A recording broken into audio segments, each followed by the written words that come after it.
Okay, this first rattling sound is coming from the back of the engine.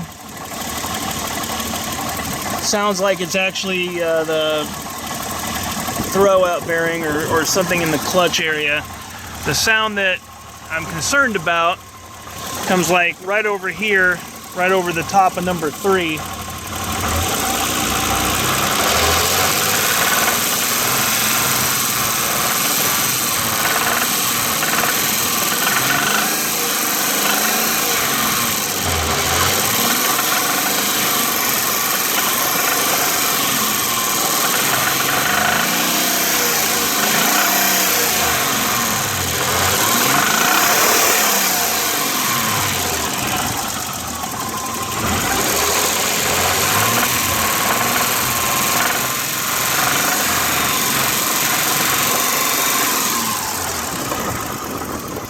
And you can hear that little rattling, and I mean, I can hear it and feel it when it seems to be happening, but it doesn't do it at lower RPMs.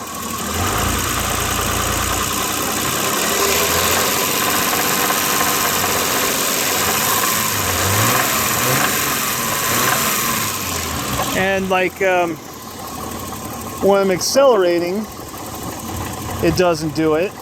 If I get on it really, really hard, it does it a little bit, but it's usually kind of like a, part throttle, almost, if I were to, not when you're coasting, just part throttle.